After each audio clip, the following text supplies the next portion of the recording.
नमस्कार, आप देख रहे हैं जगत क्रांति न्यूज। मैं हूं आपके साथ मनु तिवारी। आइए रुक करते हैं इस खास खबर की ओर। क्या इसलिए ट्रंप को नोबेल शांति पुरस्कार देने की सिफारिश की थी? ओवैसी ने पाकिस्तान को लगाई लताड़।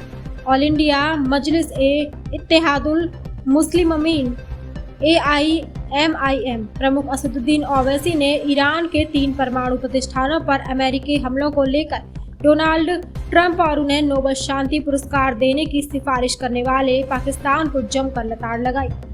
उन्होंने इजराइल और ईरान के बीच चल रहे संघर्ष के बीच अमेरिका की एंट्री पर कहा कि क्या इसलिए पाकिस्तान ने ट्रंप को शांति पुरस्कार देने की सिफारिश की थी?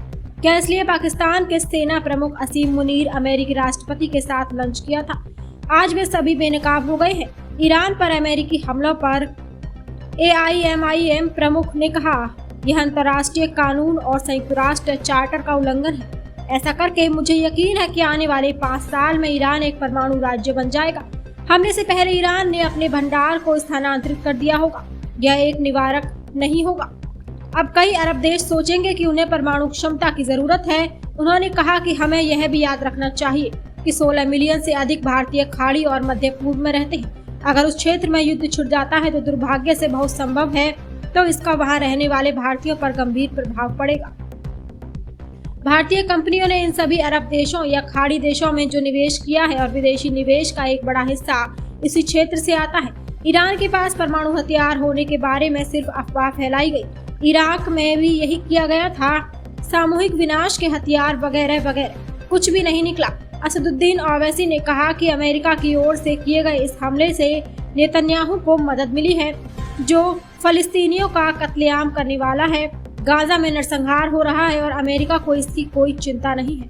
अमेरिका की नीति केवल इस्लामी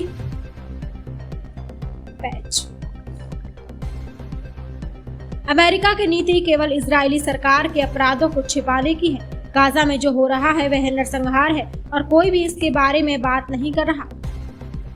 कोई यह क्यों नहीं पूछ रहा कि इजराइल के पास कितने परमाणु भंडार हैं। ईरान में इन 3 या 4 जगहों पर अमेरिकी बमबारी करने से वे नहीं रुकेंगे। मेरे शब्दों पर ध्यान दें, ईरान भी अगले 5 से 10 वर्षों में ऐसा करेगा। दूसरे देश भी ऐसा करेंगे क्योंकि अब उन्हें एहसास हो गया है कि परमाणु बम और परमाणु हथियार होना ही इजराइल के वर्चस्व के खिलाफ एकमात्र निवारक है। मुझे उम्मीद है कि हमारी सरकार अमेरिका की इस एक तरफा बमबारी की निंदा करेगी, जो अंतर्राष्ट्रीय कानून और संयुक्त राष्ट्र चार्टर का उल्लंघन है। मुझे उम्मीद है कि सरकार ईरान के परमाणु संयंत्रों पर बमबारी की निंदा करेगी, जो आज हुई है। इससे पहले ईरान के परमाणु ठिकानों पर इजराइल ने हमले किए थे, लेकिन ईरान के परमाणु ठिकाने भूमिगत हैं, जिससे इजरायली हमलों ने उन्हें खास नुकसान नहीं हुआ। इजराइल के पास ऐसे हथियार नहीं है जो भूमिगत ढांचे को तबाह कर सके। इस बीच अमेरिका की एंट्री हुई और अमेरिका ने अपने सबसे खास हथियारों में से एक B2 स्टील्थ बम पर से 30,000 पाउंड के मैसिव ऑर्डिनेंस पेनिट्रेटर या बंकर बस्टर बमों का इस्तेमाल किया, जो जमीन के भीतर भी बाहरी तबाही मचाने की ताकत रखते हैं। इस दौरान अमेरिका ने 3 प्रमुख ईरानी परमाणु ठिकानों फोर्डो, नतांज और इस्फहान को निशाना बनाया। इस खबर में बस इतना ही। बने रहिए हमारे साथ और देखते रहिए जगत क्रांति न्यूज। हमारे चैनल को लाइक, शेयर, सब्सक्राइब करना बिल्कुल ना भूलें। धन्यवाद।